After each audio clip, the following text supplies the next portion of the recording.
Alléluia. Vous êtes heureux d'avoir un Seigneur merveilleux comme Jésus? Ben, je peux vous dire que moi aussi. Parce que sans lui, nous ne sommes rien du tout. Avec lui, nous avons tout. Et je suis heureux de me retrouver parmi vous pour louer, adorer le Seigneur, le voir présent au milieu de vous, le voir agir par son esprit, le sentir agir dans nos cœurs. À lui la gloire. Ce matin, il nous a déjà fait du bien. Enfin, moi, il m'a déjà fait du bien. Il va encore nous faire du bien parce que sa parole nous a été donnée pour nous faire du bien. Vous savez que la parole, c'est Jésus. Jésus a été envoyé par le Père pour nous faire le plus grand bien. Et chaque fois que nous ouvrons cette parole, n'oublions jamais qu'elle est sortie du cœur du Père pour nous. Que chaque fois que nous lisons cette parole, le Saint-Esprit est à l'œuvre pour nous faire du bien. Parce que Dieu veut notre bien. Il veut notre perfection, il veut notre sainteté, il veut que nous soyons à l'image de son Fils. Regardez dans l'Épître aux Colossiens ce que le Seigneur nous montre. Les chrétiens de la ville de Colosse.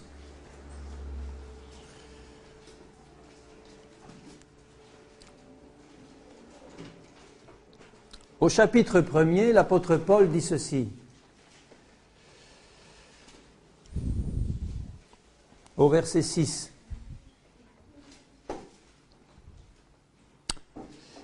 Il est au milieu de vous et dans le monde entier. Il porte des fruits et il va grandissant. Qui est il? C'est le Seigneur, avec son évangile et avec sa parole, qui est au milieu de vous, qui est en nous, par son esprit, et qui porte du fruit. Mais j'aime bien la manière dont Paul le dit. Le Seigneur est au milieu de vous, il porte du fruit. Il ne dit pas, vous, Colossiens, vous portez du fruit. Il dit, le Seigneur porte du fruit. Pourquoi? Parce qu'il habitait dans le cœur des Colossiens. Il habite dans nos cœurs. Et quand le Seigneur habite dans nos cœurs, il porte du fruit. Il porte du fruit. Et il va grandissant.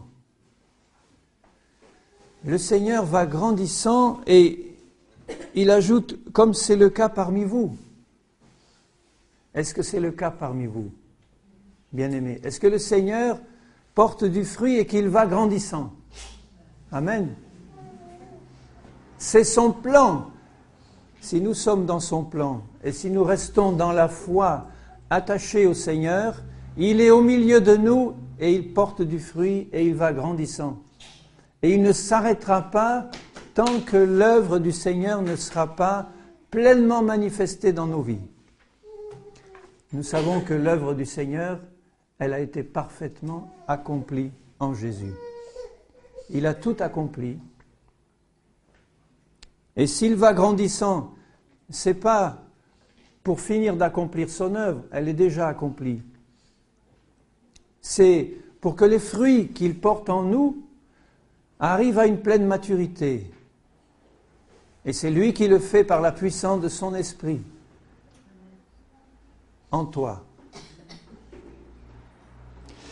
Alors au verset 9, il dit, alors c'est pour cela, pour tout ce qu'il vient de dire, que nous aussi, depuis le jour où nous en avons été informés, nous ne cessons de prier Dieu pour vous et de demander quoi? Que tous vos besoins soient satisfaits, que vous ayez une belle salle, de l'argent, de la santé? Non. et de demander que vous soyez remplis de la connaissance de sa volonté. Et pour ça, il faut prier. Évidemment, Dieu peut se révéler comme il s'est révélé à l'apôtre Paul sur le chemin de Damas. Là, c'est Dieu qui a pris l'initiative. Il a pris l'initiative pour nous parler, nous attirer à lui, pour faire rentrer sa vie en nous, pour nous faire naître de nouveau. Et maintenant, il nous dit, maintenant, nous ne cessons de prier pour que vous soyez remplis de la connaissance de sa volonté. Alors si je vous disais, si je vous posais la question, mais quelle est sa volonté pour toi personnellement?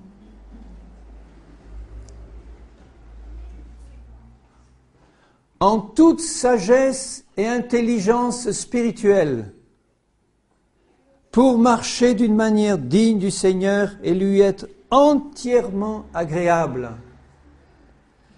portant des fruits en toutes sortes de bonnes œuvres et croissant par la connaissance de Dieu. Chaque fois, écoute bien, chaque fois que tu as une plus grande connaissance de Dieu, tu grandis. Tout de suite.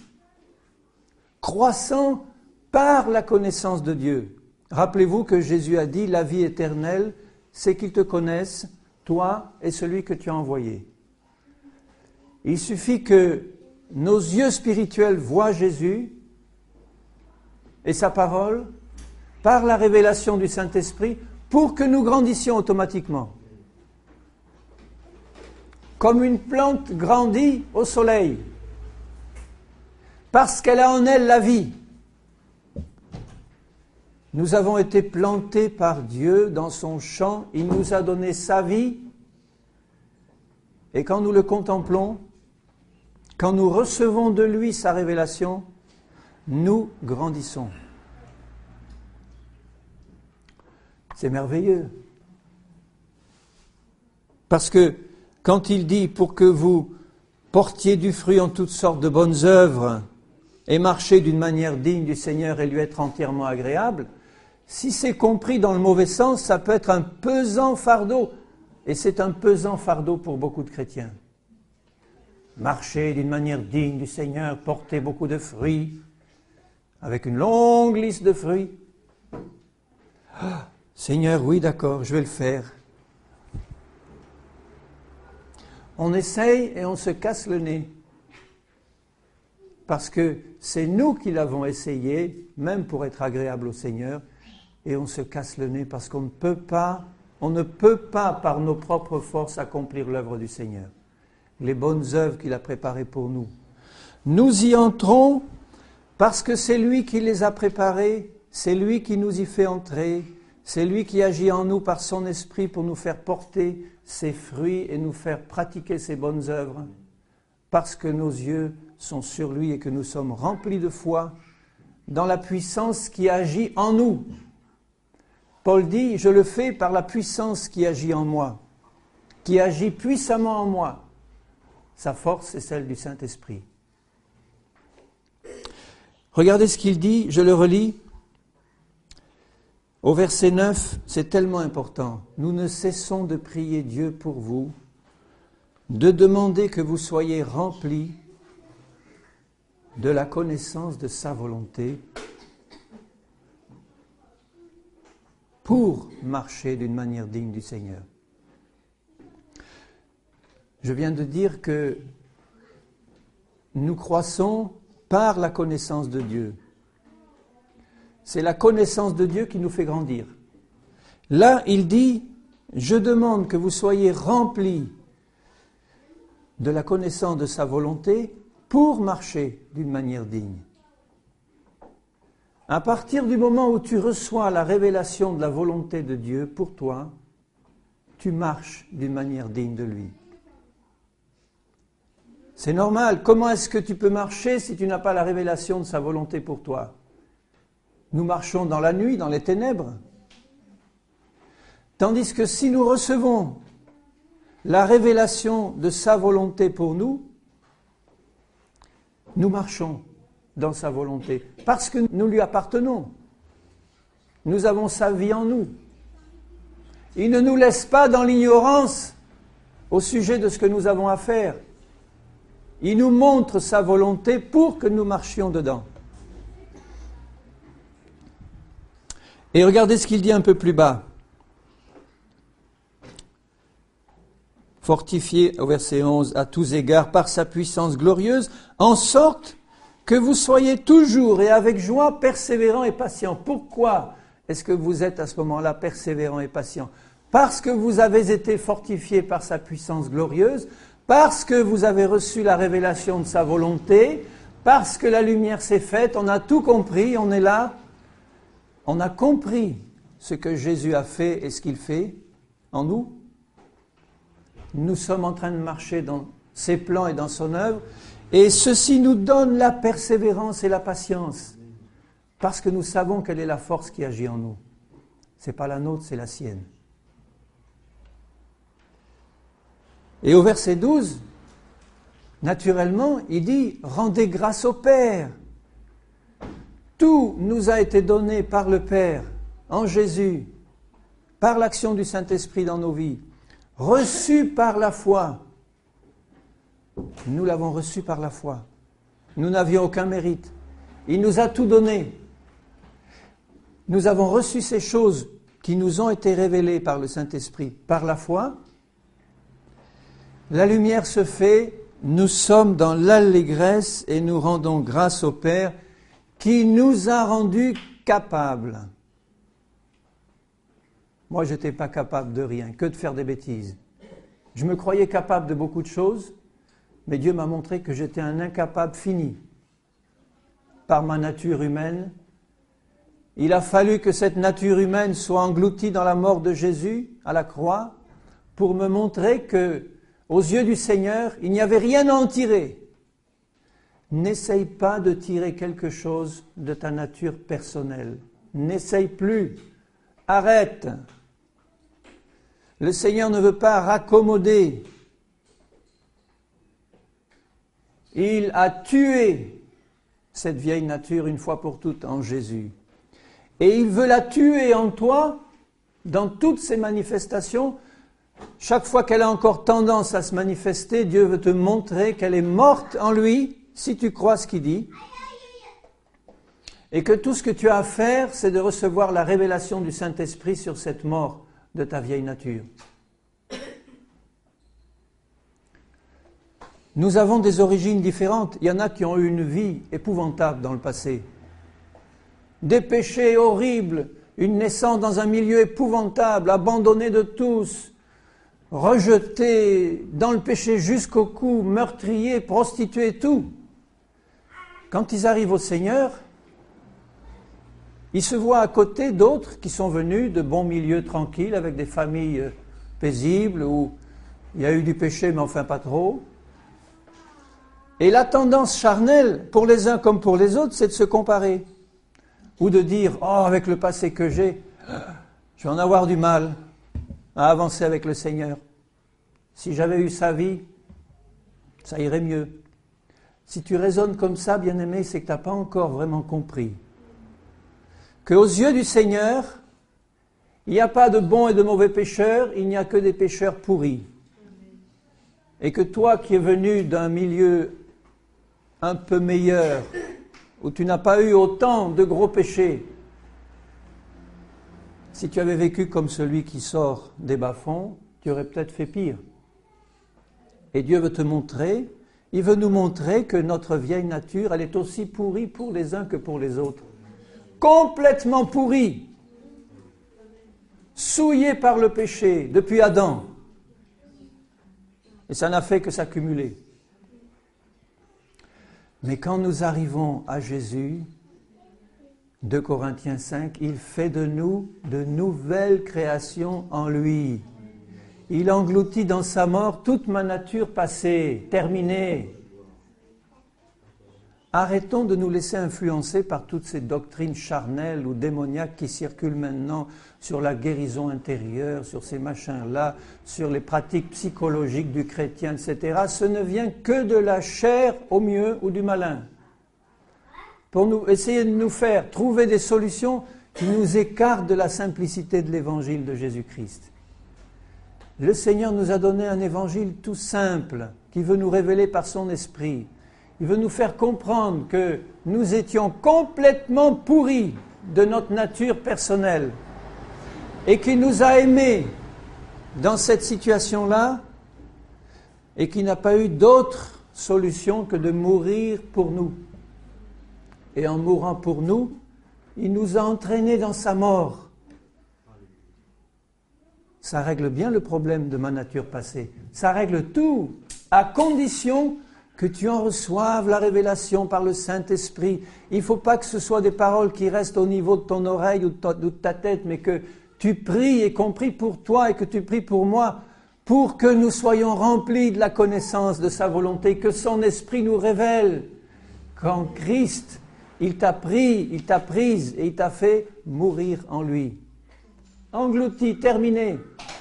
Un cadavre n'a plus de mauvais désirs.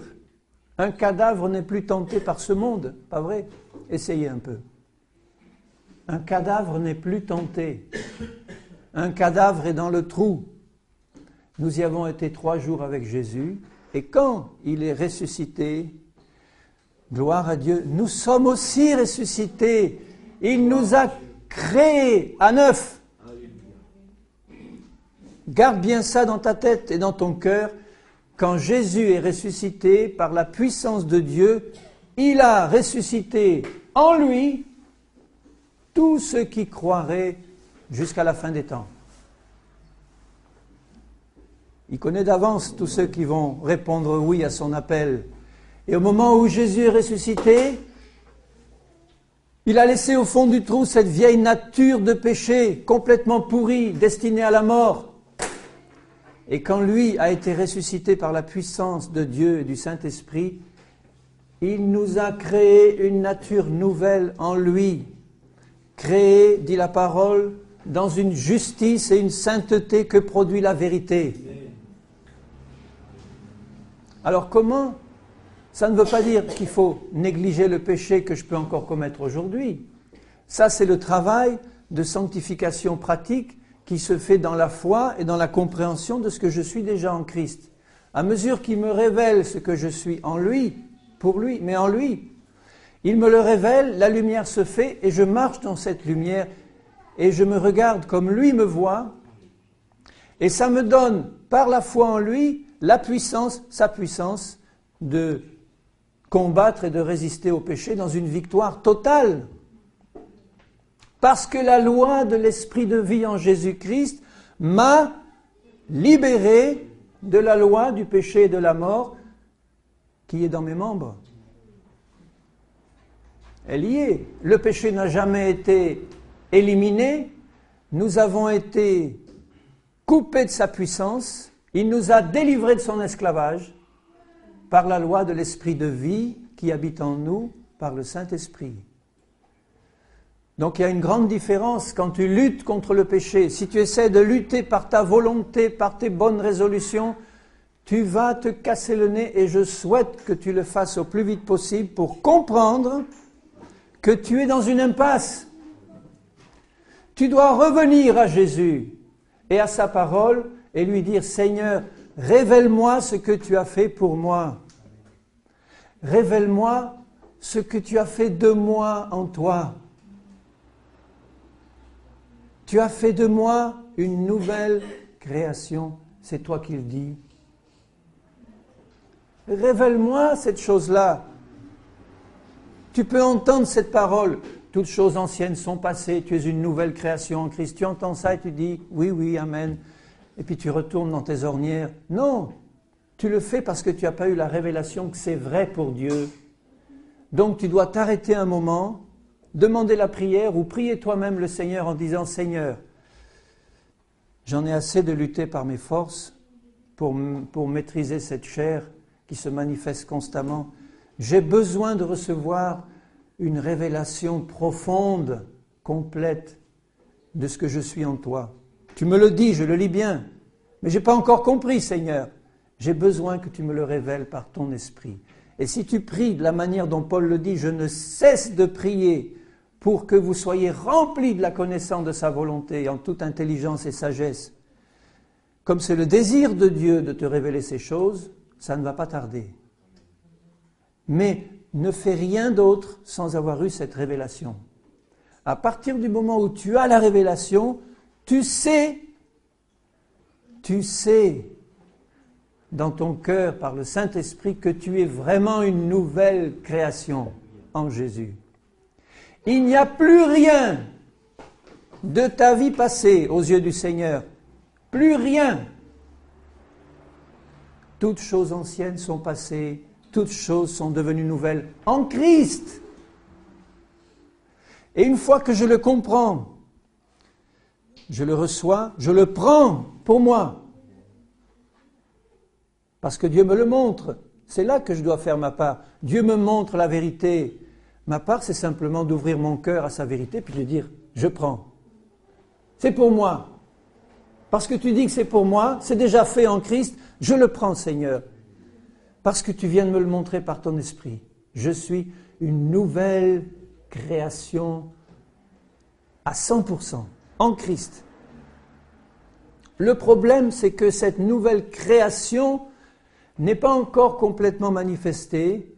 Christ n'est pas encore complètement formé, visible, mais il m'a donné déjà sous forme parfaite en Christ, dans mon cœur, dans ma vie, dans mon esprit, cette nouvelle nature qu'il veut manifester. Et cette nature est créée à son image. Parce que le plan du Seigneur n'est pas de sauver l'humanité. J'entends un silence, il me dit, ah, qu'est-ce qu'il va dire? Attention, fausse doctrine.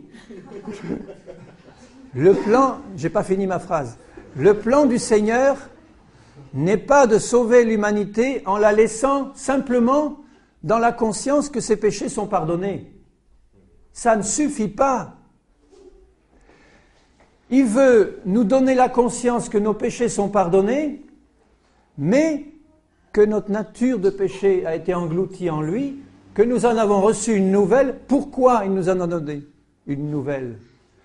Pour reprendre le plan qui avait été arrêté par la chute d'Adam et d'Ève et par le péché, de se former un peuple à l'image de son Fils, qu'il appelle l'Église, pour la donner comme épouse à son Fils.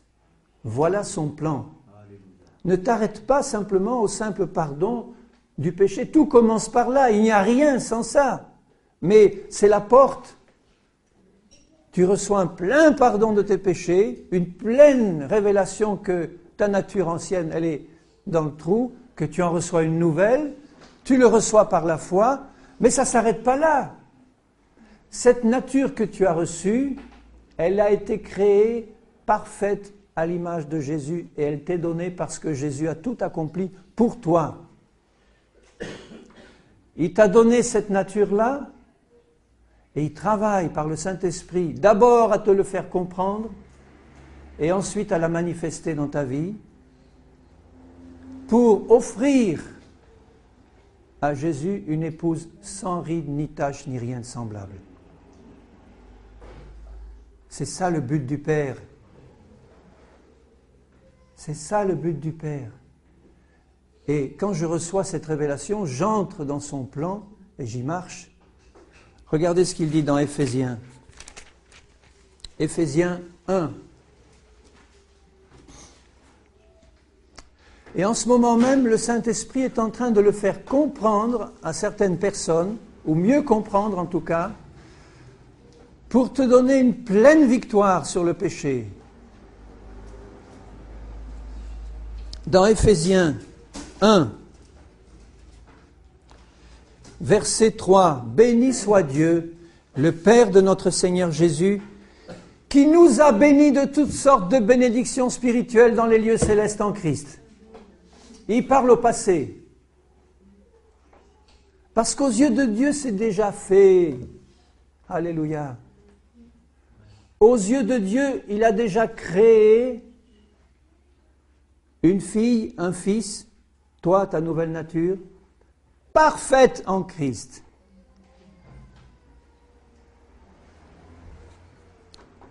En lui, Dieu nous a élus, verset 4, avant la fondation du monde, pour que nous soyons saints et irréprochables devant lui.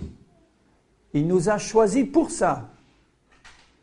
Quand Jésus dit « Soyez saints comme Dieu est saint, soyez parfaits comme votre Père céleste est parfait », mais ça serait un fardeau terrible si nous devions y arriver par nos propres moyens. Arrête de chercher à être saint. Stop, suffit. Comprends que en Christ, tu as été rendu saint, parfait, et qu'il te fait ce cadeau pour que tu le reçoives par la foi. Que son esprit manifeste cette sainteté que Jésus a accomplie pour toi. Quand Jésus est venu sur la terre, il est dit que lui seul a accompli la loi de Dieu parfaitement. Il ne l'a pas accompli pour lui, il l'a accompli pour nous en lui. Il a tout accompli pour nous. Et comme nous sommes en lui, il l'a fait pour nous. Pour que tout soit reçu comme une grâce, que personne ne se glorifie en disant « Seigneur, tu vois, lui là, bon, il n'est pas capable de se lever à 3 heures du matin tous les jours, de jeûner 8 jours par semaine et de ne manquer aucune réunion et d'être fidèle depuis 20 ans à toutes les réunions, de payer sa dîme et tout.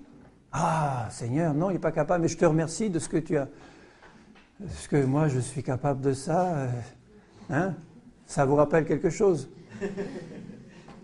Tandis que là, quand je comprends que de moi-même je ne peux pas, mais que Jésus a tout accompli pour moi, la mort, la résurrection, une nouvelle création en moi, qu'il a déjà rendue parfaite en lui, qu'il me fait ce cadeau au nom de son Père Céleste, pour que ce qu'il a réussi à faire lui, seul pour moi, se manifeste dans ma vie par la foi en Jésus et par la puissance de son esprit, alors là, quel repos spirituel.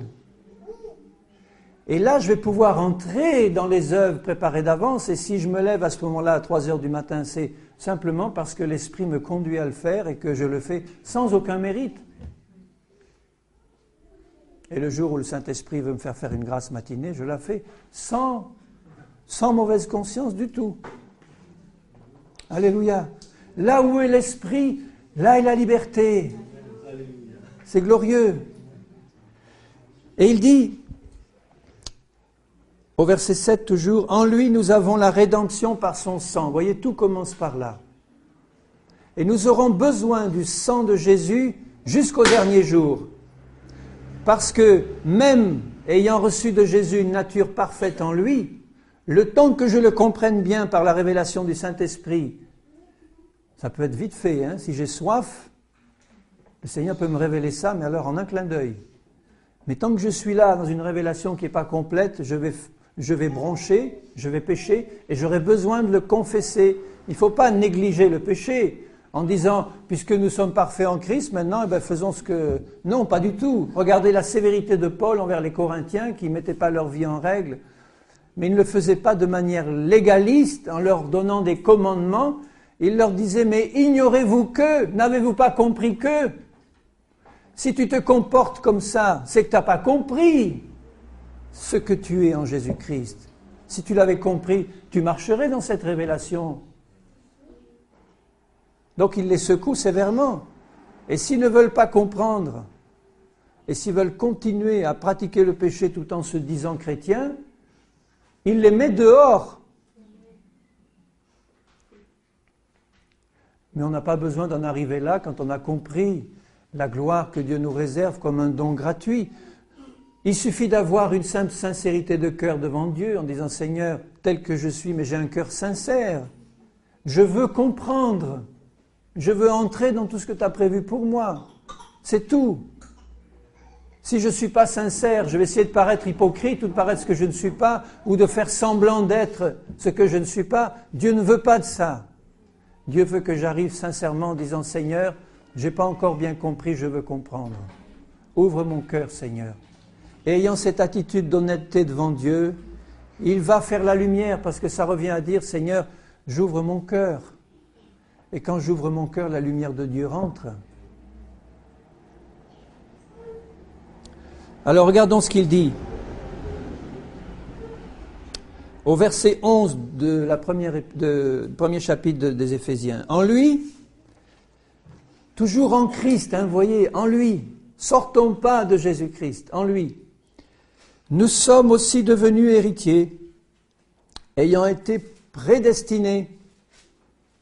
Dieu prédestine ceux qu'il connaît d'avance qui vont dire oui. Il n'y a pas de prédestination arbitraire de Dieu qui décide que les uns seront sauvés, les autres ne seront pas sauvés. Il prédestine simplement ceux qui sait qui vont répondre oui. C'est tout.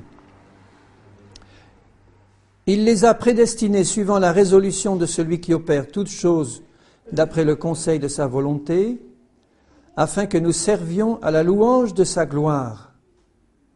Nous qui d'avance avons espéré en Christ. En lui, vous aussi, après avoir entendu la parole de la vérité, l'évangile de votre salut, en lui vous avez cru, et vous avez été scellés du Saint-Esprit, qui a été promis. Il a mis son sceau, parce que le sceau est un signe d'appartenance. Avant, ils avaient tous leur sceau, ils mettaient un sceau sur leur objet. C'était pour identifier d'abord le propriétaire, et c'était pour montrer que la chose scellée lui appartenait. Nous avons été scellés par le Saint-Esprit. Et au verset 15, c'est pourquoi, moi aussi, pour toutes ces raisons, puisque dans l'esprit de Paul, qui avait reçu cette révélation du Seigneur Jésus lui-même, Paul savait que tout ça s'était déjà accompli, fait. Il le savait que tout était accompli en Jésus, que nous étions des nouvelles créatures en lui, qu'il nous avait donné la perfection et la sainteté absolue en lui. Il le savait, donc il dit, c'est pourquoi moi aussi, ayant entendu parler de votre foi au Seigneur Jésus et de votre amour pour tous les saints, je ne cesse de rendre grâce pour vous, faisant mention de vous dans mes prières, afin que les prières de Paul, qu'elles soient les nôtres, afin que le Dieu de notre Seigneur Jésus-Christ, le Père de gloire, vous donne un esprit de sagesse et de révélation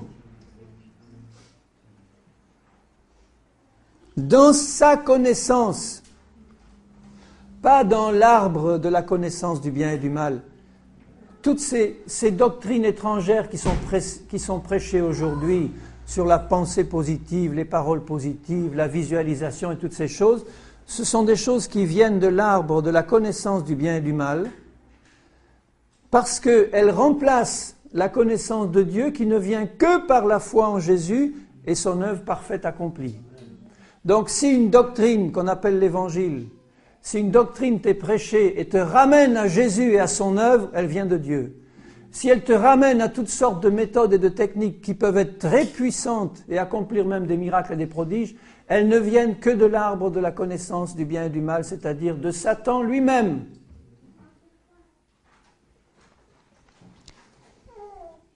Le Seigneur, de tout temps, a toujours été disponible pour se révéler à ceux qui le cherchent.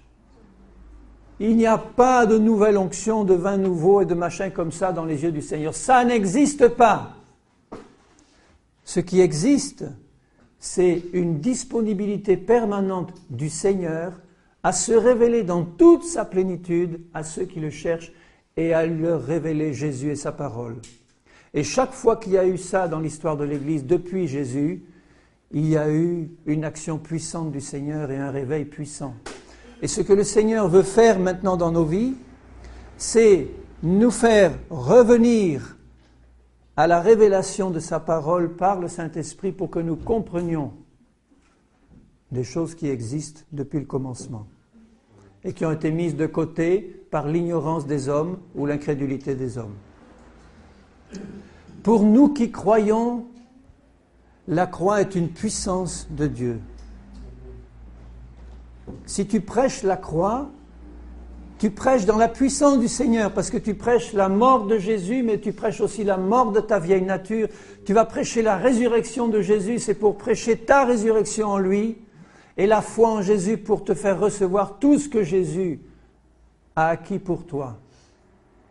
Et que ce soit prêché il y a 2000 ans ou que ce soit prêché il y a 1000 ans ou maintenant, c'est la même puissance, c'est le même Dieu, c'est la même autorité. Revenons aux choses simples de la parole. Alors je relis au verset 18. Et qu'il illumine les yeux de votre cœur. Vous saviez que votre cœur avait des yeux? Qu'il illumine, il ne dit pas les yeux de votre intelligence, les yeux de votre cœur. Là, de ton esprit au plus profond de toi. Que Dieu illumine. Quand tu vois un frère ou une sœur, ou quand tu te vois toi-même, marcher de manière charnelle, au lieu de commencer à pointer du doigt, commence à prier en disant « Seigneur, illumine les yeux de son cœur pour qu'il voie, pour qu'elle voie ce que Jésus a fait. Pour qu'il voie ce qu'il est ou elle est en Jésus. Il n'a pas encore compris, Seigneur, je t'en supplie. Révèle-lui. Parce que par cette révélation, par cette lumière que tu fais, il va pouvoir marcher dedans et comprendre qu'il est une nouvelle créature, qu'il a reçu de Dieu, de Jésus, en Jésus, une nouvelle vie, une nouvelle nature parfaite. Parfaite. Qu'il illumine les yeux de votre cœur, je suis au début du verset 18, pour que vous, dites-le tous, pour que vous sachiez. Il y en a qui ne le savent pas. Tout vient du fait de le savoir. Mais attention, pas n'importe comment. Par la révélation du Saint-Esprit. C'est la seule connaissance qui intéresse le Seigneur. Par la révélation du Saint-Esprit, Dieu veut que tu saches quelle est l'espérance qui s'attache à son appel. Quelle est l'espérance? On va voir tout de suite quelle est l'espérance qui s'attache à son appel. Quelle est la richesse de la gloire de son héritage qu'il réserve aux saints? Et quelle est envers nous qui croyons, tout par la foi, pas par tes efforts personnels, tout par la foi. Et c'est bien mieux comme ça. En nous qui croyons l'infinie grandeur de sa puissance. Infinie grandeur de sa puissance. Se manifestant avec efficacité par la vertu de sa force. Et il explique, vous étiez morts, etc. Maintenant vous êtes ressuscités en Christ. Vous êtes assis dans les lieux célestes en lui. Mais il dit, tournez la page au chapitre 4, Éphésiens.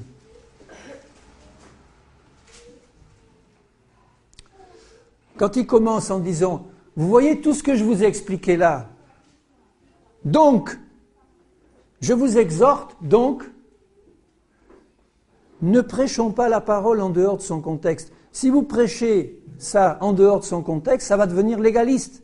Parce que je vous exhorte dans le Seigneur de marcher d'une manière digne de la vocation qui vous a en toute humilité, douceur, avec patience, vous supportant les uns les autres, etc.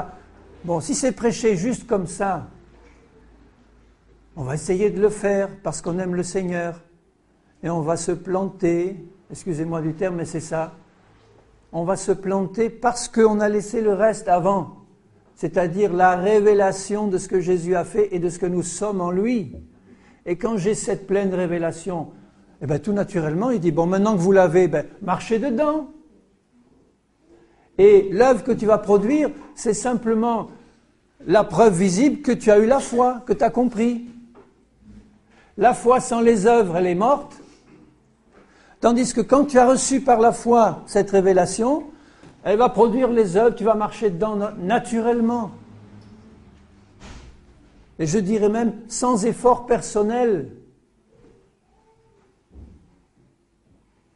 Les efforts que tu feras te seront donnés par la puissance du Saint-Esprit. Paul faisait des efforts, nous en faisons aussi, mais pas dans ce sens-là. Je vais m'efforcer d'eux. C'est la puissance de la vie de Dieu qui est en toi qui va te donner la force. Et il ajoute au verset 11, « Et il a donné les uns comme apôtres, les autres comme prophètes, les autres comme évangélistes, les autres comme pasteurs et docteurs, pour le perfectionnement des saints. » Là aussi, il faut faire attention comment c'est prêché. Le rôle des ministères ne tient qu'à un seul objectif pour le perfectionnement des saints. Mais comment je vais arriver à perfectionner ces saints, Seigneur? Ce n'est pas par leur propre force, et par leur éloquence ou par leurs belles paroles. C'est parce que eux ont été les premiers à recevoir la révélation de ce que Jésus a fait, de l'évangile de Jésus-Christ tout simplement, et qu'ils l'ont vécu dans leur propre vie. Paul a eu la révélation sur le chemin de Damas, immédiatement. Il a eu la révélation de Jésus, du corps de Christ, etc., de tout. Et c'est parce qu'il a eu cette révélation qu'il a été appelé apôtre et qu'il enseignait. Et il dit, pour le perfectionnement des saints, en vue de l'œuvre du ministère et de l'édification du corps de Christ, jusqu'à ce que nous soyons tous parvenus à l'unité. J'aime beaucoup citer ce verset-là. Jusqu'à ce que nous soyons tous parvenus à l'unité de la foi, l'unité de la compréhension de la parole par la révélation du Saint-Esprit, et l'unité de la connaissance du Fils de Dieu. Il prie et il veut que ces ministères-là soient vraiment remplis du Saint-Esprit et de la révélation eux-mêmes pour leur expliquer par l'onction du Saint-Esprit qui est confirmée dans les cœurs de ceux qui entendent, leur montrer l'œuvre de Jésus, l'œuvre de la croix, l'œuvre du Saint-Esprit, que Jésus a tout accompli, ramener leur attention sur Jésus et sur son œuvre, jusqu'à ce qu'ils aient tous compris. Et qu'en comprenant, ils entrent dans la perfection que Jésus a accomplie pour eux. Vous voyez que tout se fait par la révélation du Saint-Esprit et l'acceptation de l'œuvre de Jésus déjà parfaite. Ça peut se faire en un clin d'œil. Tu peux avoir cette révélation en un clin d'œil et rentrer en un clin d'œil dans la perfection que Jésus a déjà accomplie pour toi, par la foi. Tu n'as pas besoin de passer 20 ans de discipline spirituelle pénible pour atteindre la perfection. Elle est déjà acquise pour toi par Jésus. Alléluia. Et je la reçois par la foi et je dis, Seigneur, je te donne mon corps, je te donne mon être entier. Remplis-moi de cette révélation, je suis en toi, membre de ton corps, maintenant je veux vivre cette révélation. Tu me l'as donnée, je rentre dans tes œuvres. Paul dira même, nous tous qui sommes parfaits.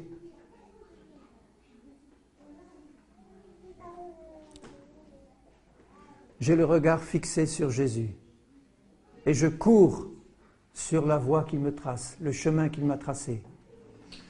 J'ai le regard fixé sur lui qui a tout accompli. Et le fait de recevoir cette révélation me remplit d'un amour sans cesse nouveau pour Jésus. Parce que je vois vraiment que sans lui, il n'y a rien. Il a tout accompli. Pas seulement, je dirais, la purification de mes péchés, mais il a été fait pour moi, justice, sanctification, rédemption, sagesse, tout. Quelle gloire doit lui revenir. Et il nous le donne gratuitement en disant, prends maintenant, c'est pour toi. Entre dedans et marche dans ce que je te donne. Quelle paix, quelle gloire pour mon Seigneur, quel amour dans nos cœurs pour lui. Verset 13, à l'état d'homme parfait, jusqu'à ce que nous soyons tous parvenus à l'état d'homme parfait. Mais dans l'esprit de Paul, c'était clair. Il savait qu'en Christ, ils étaient déjà parfaits. Donc quand il dit jusqu'à ce que vous soyez tous parvenus à l'état d'homme fait, ça veut dire jusqu'à ce que vous ayez reçu une pleine révélation de ce que Jésus a fait et que vous l'ayez accepté. Et que vous marchiez simplement dedans par la puissance qui agit en vous. C'est ça que ça veut dire. À la mesure de la stature parfaite de Christ, afin que nous ne soyons plus des enfants flottants et emportés à tout vent de doctrine. Ces vents de doctrine qui souffrent pour nous égarer et retirer nos yeux de la vision de Jésus et de son évangile pur et simple. Et il dit, par la tromperie des hommes, par leur ruse dans les moyens de séduction. Combien de chrétiens sont séduits aujourd'hui parce que simplement ils ont quitté du regard le Seigneur et sa pure parole. Parce qu'ils n'arrivaient pas à obtenir ce qu'on leur demandait d'obtenir, ils se sont tournés vers toutes sortes de méthodes pour essayer de les obtenir. Et ils n'y sont pas arrivés, et ils n'y arriveront jamais. Ça me fait penser dans le monde à ceux qui essayent désespérément d'avoir une guérison et qui se tournent vers tous ceux qui peuvent leur apporter quelque chose. D'abord les médecins, puis si les médecins n'y arrivent pas, ça sera le guérisseur, ça sera le sorcier, ça sera tout ça. Par désespoir de cause, ils se tournent vers tous ceux qui peuvent essayer de les aider. Beaucoup de chrétiens sont dans cette situation-là. Par désespoir, parce qu'ils n'arrivent pas à atteindre cette perfection qu'on leur demande d'atteindre, ils se tournent de tous les côtés vers tout vent de doctrine qui arrive et en disant « Ah, ça y est, cette fois on le tient, le bon bout !» Et puis bloum, tout s'écroule à nouveau. Et la déception est encore plus grande. Et j'en connais comme ça, bien-aimés, qui sont là dans un coin en train de se morfondre en disant « Moi, c'est fini maintenant. Les églises, les chrétiens, j'en ai ras-le-bol. J'ai tout essayé, il n'y a rien qui marche. » Parce qu'ils n'ont pas eu la révélation de ce que Jésus avait fait pour eux et de ce qu'ils étaient en Jésus quand ils l'ont accepté. Comment voulez-vous qu'ils croient si l'évangile n'est pas prêché? Au verset 15, « Mais que, professant la vérité dans l'amour, nous croissions à tous égards en celui qui est le chef, Christ. » Et nous croissons, nous l'avons vu, par la connaissance de Dieu et la révélation de Jésus-Christ. C'est de lui et grâce à tous les liens de son assistance que tout le corps, bien coordonné et formant un solide assemblage, tire son accroissement selon la force qui convient à chacune de ses parties.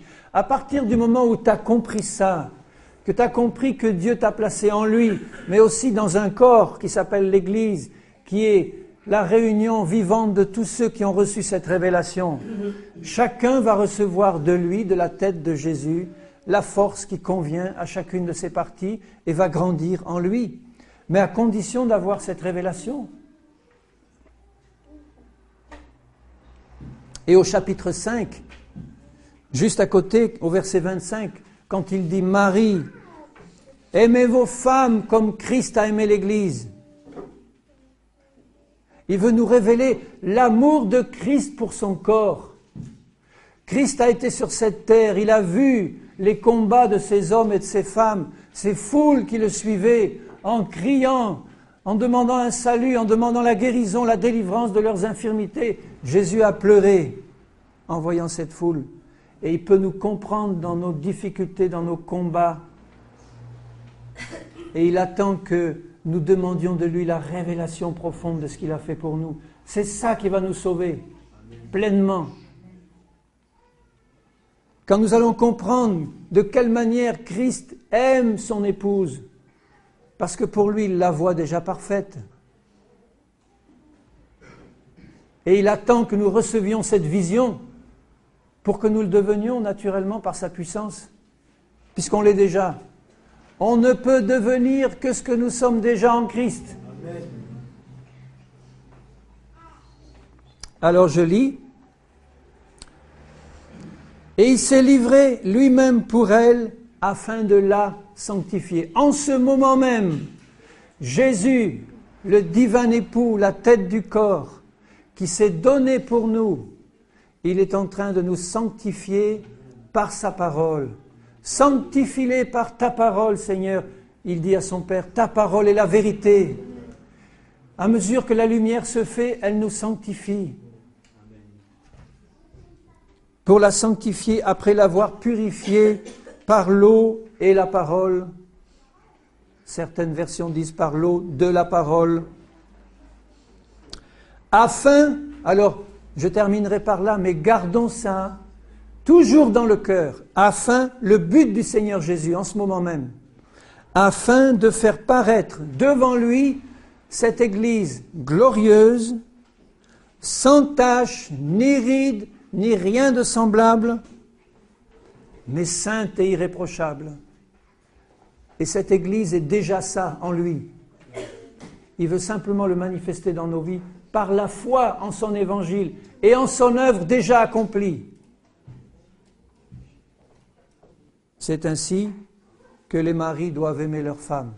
En passant, c'est aussi une leçon pour nous maris, parce que nous sommes l'image de Christ, notre épouse est l'image de l'épouse, l'Église. Et si nous sommes remplis de cet amour-là de Christ pour son épouse, nous allons l'accepter dans ses faiblesses, nous allons l'accepter dans ses problèmes. La seule chose qui va compter pour nous, c'est de savoir si elle est née de nouveau ou pas. Étant née de nouveau, elle a en elle la nature du bon berger, du Seigneur Jésus, qui travaille à lui révéler ce que Jésus a fait. Et moi, je vais l'aider en intercédant pour qu'elle comprenne. Et elle va en faire autant pour moi. Alléluia.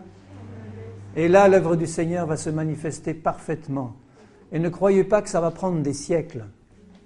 Ça se fait par la révélation du Saint-Esprit si nous prions conformément à la volonté de Dieu. Laissons nos prières s'élargir un peu, où nous pouvons demander bien sûr d'être bénis, d'être guéris, d'avoir un travail, de l'argent. Ça, le Seigneur n'est pas contre ces choses. Mais élargissons nos prières selon le modèle que Dieu nous donne. C'était le but de Paul. La prière essentielle de Paul, il combattait pour eux, pour qu'ils comprennent, qu'ils aient la révélation. Prions dans ce sens. Pour nous, pour les autres, en disant, Seigneur, que ton Église reçoive de toi. Et nous finissons par cette prière. Seigneur, mon Père, je te demande que nous tous, nous recevions en abondance cette révélation par le Saint-Esprit de ce que nous sommes en Jésus-Christ. Ô Père, tu l'as accompli. C'est toi qui avais ce plan dans ton cœur. Tu l'as réalisé par ton Fils. Que ton Esprit maintenant nous le révèle et nous fasse entrer dans ce plan pour manifester en nous ta vie parfaite, la perfection de Jésus. Et que ton corps, face à ce monde, Seigneur, qui cherche désespérément le salut, face à ce monde-là, ton corps puisse manifester vraiment ta gloire et la nature de Jésus. Seigneur, bénis-nous tous. Bénis ta parole dans les cœurs. Que rien n'empêche ta révélation. Pour la gloire de ton nom, Seigneur. Au nom de Jésus. Amen. Alléluia.